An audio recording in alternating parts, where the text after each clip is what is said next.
Yelah berdua mah boleh teh. Mungkin je lah nasib pengkok dia di kalau ada orang menolong hari ya.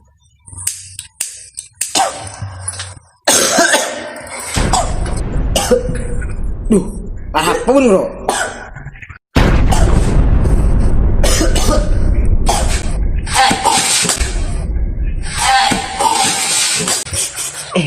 Ini teman nyucuk kan? Loh.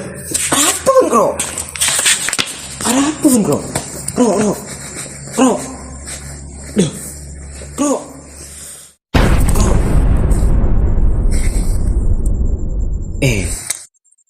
Kata dong, gue bro.